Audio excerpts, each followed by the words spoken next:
Hello and welcome to another episode of The Chosen Scoop. I'm Jim Luff for Chosen Payments. Joining me today are my good friends Sarah Mercer and Kyle Hammerschmidt. They are the Executive Director and Deputy Executive Director, respectively, of the National Limousine Association. Welcome, friends. Thank you for having us, Jim. Yeah, thank you. So, for those of you who might not know, the NLA is a trade association that exists to support the ground transportation industry. I should say luxury ground transportation industry. The NLA exists to strengthen their members through education, research, communication, and advocacy. And one of my favorite events of the year is walking the halls of Congress in the National Day on the Hill. And we don't have that set up as a question, but let's talk about that in a little bit. Kyle, I'm going to start with you. You are the executive director of the association. So what does that mean? What's a typical day for you? Sure, typical day. So that just essentially means that I'm the executive director that run the staff of the association. We are what I like to call small but mighty. So there are three of us. I've been the executive director a little bit over 3 years now, which is kind of hard to believe. I came back just as the NLA was transitioning to its current relationship with Chauffeur Driven. I was with the NLA previously, actually in Sarah's role for about 5 years, and then left to take on the executive director position for another trade association in the construction industry. And then when the transition happened, the NLA president Gary Buffo at the time contacted me to see if I would be interested in coming back as the executive director, which of course I was excited to do. So been with the NLA again, like I said, for about 3 years now, and every day is a little bit different. Whether it's managing and developing materials for the board of directors and our, there are 15 or 20 different committees that do work, on a monthly basis, or the financial reports. You name it, we have our hands in everything. I think one thing to note, as you told that story, Kyle, in kind of a parallel, I think that once you get into this industry, it's very difficult to get out of this industry. And, I came to a point myself, and for those of you who I've not had the pleasure of meeting, I was a limo operator for 25 years myself. And I haven't really shared the story, but I was at a funeral one day of somebody that died that was fairly young. And I started wondering if he died feeling fulfilled in life. And I thought to myself, I'm not living that life. I really don't like running a limo service every day. I want to do something different. And I decided after 25 years, I was going to retire. I didn't really plan on doing anything because I was going to make money off the limo service sale. But somehow I ended up at Chosen Payments, who specializes in credit card processing for the limousine industry. And all of a sudden I was back in the limousine industry in just a different way. So it is a very exciting industry. And I'm glad that you shared that, Kyle, because I know there's a lot of people that know that you left that were obviously very disappointed that you left, and coming back in the role of executive director was probably a great thing. It was, and there must be something in the water at the conferences in Las Vegas. That's why we come back every year, because I'm sure absolutely brings people back. And so Sarah is the deputy executive director, and take us through a typical day for you, Sarah. Yeah, so it's interesting. I think I've actually had more roles in the NLA than Kyle. I've been in 4 different positions since I started 6.5 years ago. Never took a break, never left, just kind of moved my way through. So my days are very... Subtle dig at me, by the way. Never left. No, my days are very, like Kyle said, they're eclectic, I would say. It depends on the time of year. It depends on what kind of projects and initiatives we have going on. I have a heavy hand in the planning of these CDNLA shows. I work with Jess on a very close basis to get those shows put together. And then, obviously working with Kyle on a lot of the strategic planning, financial management, and then also coordinating with our membership coordinator with membership recruitment, retention, throw in, maybe 6 to 10 committee calls a week. It's every day is a little bit different, and there's a lot of different stuff going on each day. So that definitely sounds pretty exciting to be involved in so many different things. So I would say that you probably never have a boring day. No, very rare. If I do, I'm concerned because it doesn't happen very often. So, I mentioned that I ran a limo service for 25 years, and recently I did an interview like this with the executive director of the National Bicycle Dealers Association, and she is an avid biker, and I'm wondering, like, have either one of you ever worked in a limousine service, like as an employee? No? Nope. It's No. it's association management is an interesting beast, I would say, in that you are running an association related to a certain field, but you're not necessarily an expert or have experience within that field. And you very quickly have to kind of pick up all of the nuances of that industry in order to be able to provide better for the members, serve the board of directors, things like that. Right. Your skill set is more the governance, the event management, the Right. running committees, the organizational structure of the association. So like Sarah said, when you're in roles like ours, I won't say it's easy to go to another association, but once you have the fundamentals of what an association is, how it runs, there are a lot more similarities than differences, association to association, than you would probably even realize. And you probably see that a lot working with a lot of associations that you do. I do. I have some unique roles. I serve on several different committees of the California Funeral Directors Association in my capacity with chosen payments. So I see that, but I also know, like, my transition from the limousine industry into the credit card processing industry.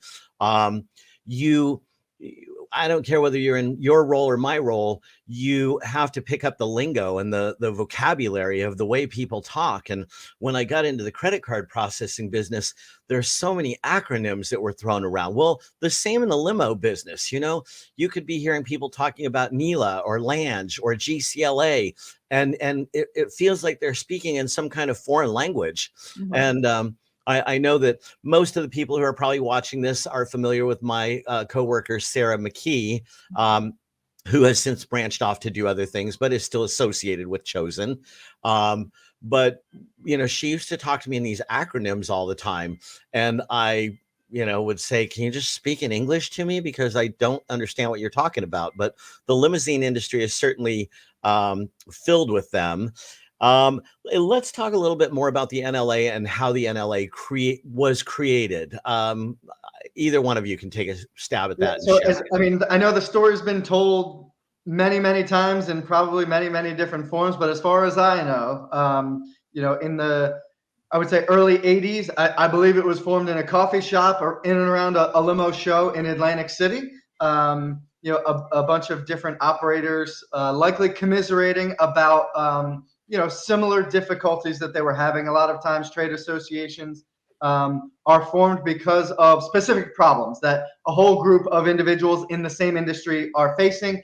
And it comes up a point in time where they don't have a group representing them, and they understand that we're all fighting these same battles individually. Why not fight them together as a group? Strength in numbers is paramount to any industry. So that's sort of likely a very similar story was told in that coffee shop in Atlantic City in 1985, give or take 1985. I know the NLA was incorporated in 1985, so that was likely a few months, 6 months, a year before that. Now, I do have it on good word from Ty Bobbitt, who sat at that meeting, Yes. that the original bylaws were actually drafted on the napkin in that restaurant. Yes, and that doesn't surprise me at all. And I was even just in preparation for this, I was taking a look at our articles of incorporation, and it's just funny to see, the original officers of the association. A lot of names I think that many people would still recognize today. I've got to be honest, I've been in and around the NLA for the better part of 8 or 9 years now. A lot of them I haven't even heard of. So yeah, I mean, it's just, I guess, 1985 is longer. I guess I'm dating myself, but it's older than you think. I guess it's all about transition and evolution, and there's constantly new people coming in. If it weren't for these 20, 25 names. The three of us certainly wouldn't be here right now. And I know Sarah and I would be off doing something different, I'm sure. Absolutely. And, I have never really said this in a chosen scoop that I'm recording, but in this one, having been a limo operator for 25 years, I know that at Chosen Payments, we have a lot of customers that process credit cards with us that are not members of the NLA. And I mean, I would really, it behooves you to join this association. We don't normally do plugs like this in the Chosen Scoop, but with 25 years in the industry myself, I know the benefit on a personal basis of the NLA.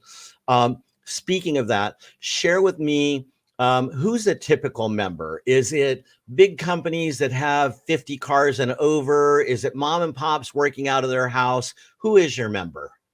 The answer is yes. Yeah. So what Kyle says is true. It's a very diverse group, especially when you talk about what kind of services and which part of the industry all of the operators kind of exist in. But the majority of our members are small operators. Upwards of 70 to 75% of them have less than 20 vehicles, and the majority of that is people with 1 to 5 vehicles. We do have some very, very large operators who operate all over the country and the world, but the majority of our memberships are smaller. A lot of them family-run businesses, multi-generational businesses, or, it's an operator who is not just the owner, they are the chauffeur, the dispatcher, the reservationist, or they have a very, very small team. And they all do things, everything from weddings to business travel, to leisure, to tours, non-emergency medical we've seen come up a lot in the last few years. So operators make up the majority of our industry, a lot of them based in the US. We do have international members as well. And then we have our other smaller segments of membership who play a vital role, vendors such as Chosen Payments, manufacturers, like a Ford or a Cadillac, and then local associations who we work with, closely to help increase their membership and their outreach locally. Let's talk about, for those of you that are not currently members of the NLA, guys, share with these people, what are some of the benefits of joining the NLA? If you're, let's just take a small car, five car operator, what would be the benefits of joining the NLA? So that's a good point in that the needs of our members, especially the operators, kind of change depending on what size operator you are. So a larger operator who joins the NLA might be really focused on like the advocacy and the legislative work the NLA does. Whereas a smaller operator needs resources and guidance and just networking opportunities a lot of the time. So a lot of the benefits we have geared towards the smaller operator on just ways to help them grow their business and get more visibility in marketing. So we are in the process of rebuilding our website, nlarides.com, which is an online search engine. Affiliate work, working with other operators in other locations, is a big part of this industry. So that website, which only features NLA members, is a great opportunity for an operator, especially if it's someone who doesn't have their own website. This can serve as that vehicle for them to connect with other operators and get their business recognized. And then, everything from, we have different templates and resources available in our Small Business Resource Center. If you don't know how to write an affiliate agreement, or you don't know how to write a hotel partnership contract, well, there's job descriptions, or a job description. You're looking to expand your team. Right. We have all of those things, along with a huge archive of webinars that we continue to build up year over year. And then, to me, the thing that I think doesn't get enough attention is the affinity and discount programs. Chosen is kindly one of our affinity partners, but we partner with over 20 companies to provide discounts on products and services that our operators probably use every single day. And just by utilizing one or two of those programs, they can more than cover the cost of what their NLA membership is. And what is that cost? So it again, that also varies by the size of the company. We're in an understanding that, a 100 vehicle operator and a 1 car operator, the pricing shouldn't be the same, and it isn't. So, starting out with a 1 to 5 vehicle operator, the annual dues are $450. But then we also offer 2 different ways to pay, which we started kind of in the throes of COVID, to give members more flexibility. You can pay in full and get a 1-month discount off your membership and just be done with it for the year, or you can pay in 12 monthly installment payments. So you could, if you're a 1 to 5 car operator, you could join the NLA for as low as $37.50 a month. So what I'm hearing is you bend over backwards to accommodate people. That's what And I it, got. and it certainly isn't easy at times because all of those transitions are kind of difficult to track. But that's the goal, is to make things as easy as possible, to make it kind of a no-brainer for people to be part of the And NLA. then even, with the other, you get a discount on every registration if you go to either the Vegas show or the fall show. It's $100 in Las Vegas and 75 for the fall show. So for each registration, if you go to both and you're a 1 to 5 car, but that's 175, you're approaching half of your dues just by going to these events that you're going to go to anyway. Yeah, that brings me to another point. Most of the clients that we have at Chosen Payments that are not NLA members were coincidentally picked up by going to an NLA show. So, if you're coming to the show, folks, you're obviously in the business, interested in the business. Why not get the discount of being an NLA member? So, for those of you operators who have never been to a limo show, give us an overview of the different shows that you have. And I know you have a summit coming up, or I don't think that's what you call it. You call it a retreat. That's actually the one event that we don't do with Chauffeur Driven currently. That is their executive retreat, which is coming up in June in Miami. Okay, let's talk about those two shows, why people should come to the show, what's at the show. Obviously, we think about big showrooms with lots of vehicles and displays, but tell us more, because I know there's more. There's a lot more. No, I have never heard someone say that they wish they hadn't come to a show or that they didn't find the value. We understand traveling and being away from your businesses is extremely taxing and expensive, but everyone I've spoken to has seen the value. It is, about 3.5 days of education, and our show education committee works tirelessly throughout the year, and they really try to hone in on the biggest issues facing operators today and try to provide a wide range of education that can appeal to everyone, regardless of the type of business you do or the size operator you are. So the education is kind of the basis of the show. And then there's so many other events built around it. We have, in the fall, there's a mentor program where newer operators can connect with, seasoned veterans. We have the Affiliate Central, where if you're looking for an affiliate in a certain market, or you are an affiliate and you want to get your information out there, that's a huge event at every show. And CD has a reputation for this. They throw a great party, and we've been really fortunate to be able to partner with them. Jess pulls these fun themes out of her hat, and they're always a really good time and a great opportunity for anyone who doesn't necessarily know a lot of people. It's a great way to connect. And then the exhibit hall, where, like you said, our operators and attendees can meet with vendors within the industry. It's a very easy place to find new vehicles, find software, meet with credit card processors. We also have a space there as well, local associations. So it is a jam-packed event full of activities, but everyone leaves with networking, education, new relationships that they wouldn't have had they not come to the show. And I think one thing we hear over and over, which I think is just a testament to these events, for anybody listening or watching that has never been to one, and they might be on the fence, or they might be a little hesitant or reluctant, just because of their own personality, right? They're not, they're not very outgoing.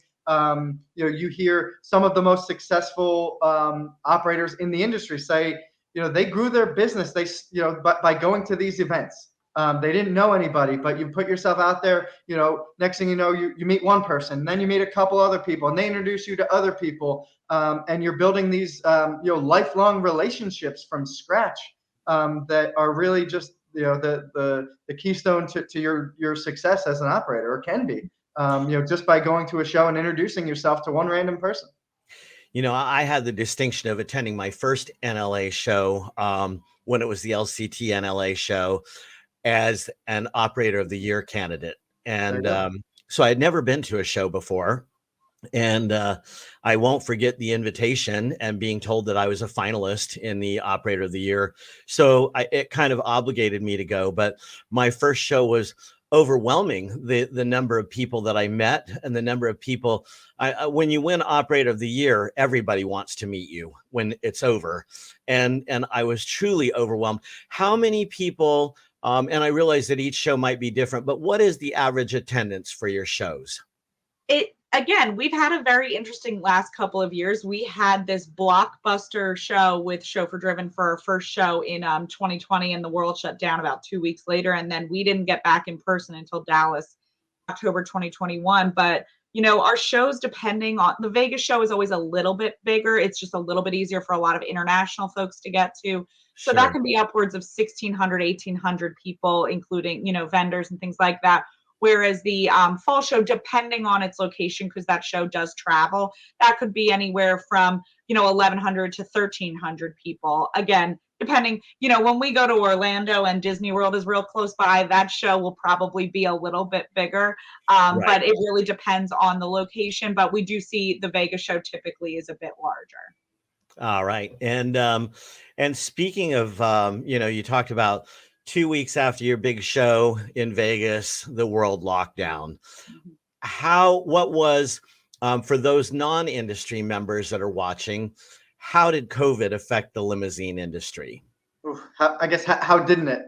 It affected it in ways that it is probably hard to believe.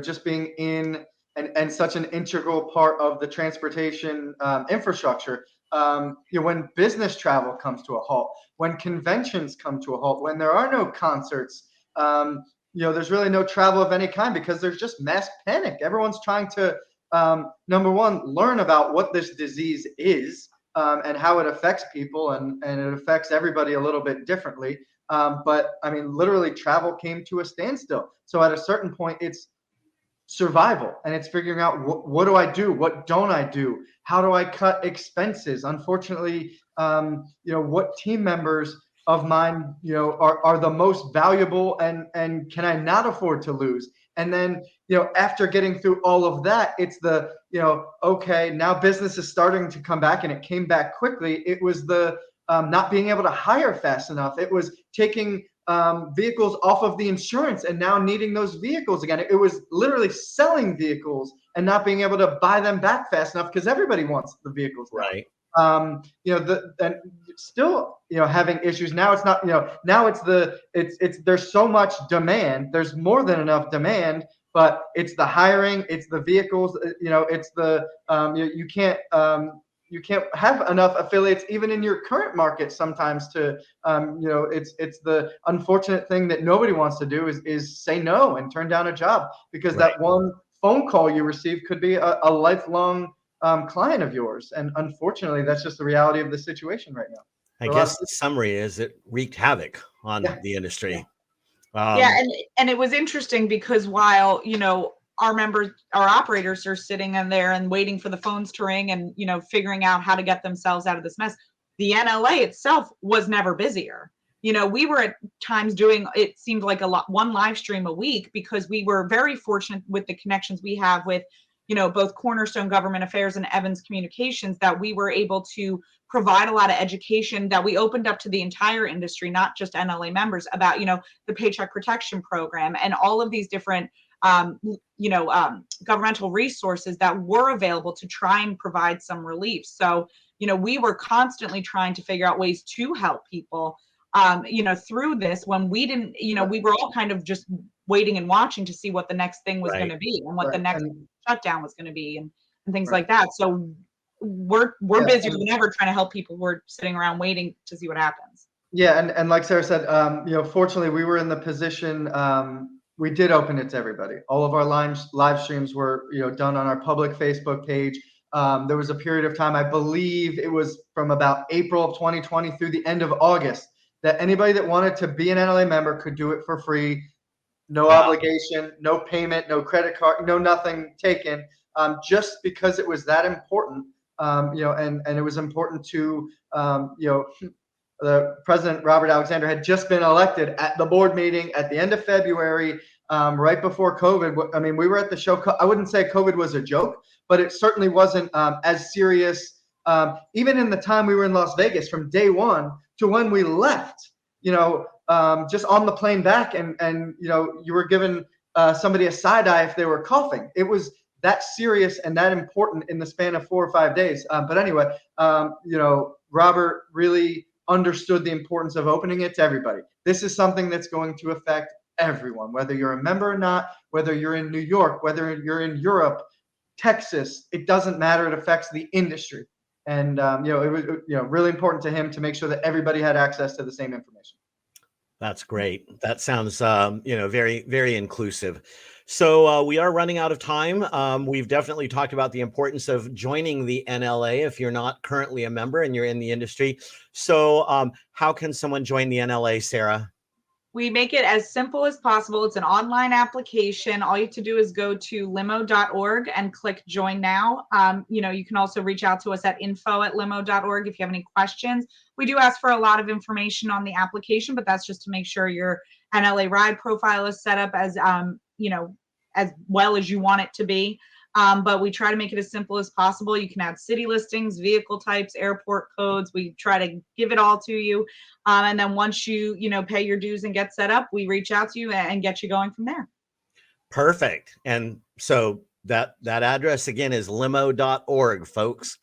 So anyway, we've been talking with Sarah Mercer and Kyle Hammerschmidt with the NLA. Thank you so much for joining me on the Chosen Scoop. And I look forward to talking to you again in the near future. Absolutely. Thanks, Thanks for having us. Bye, guys. Okay. Bye-bye.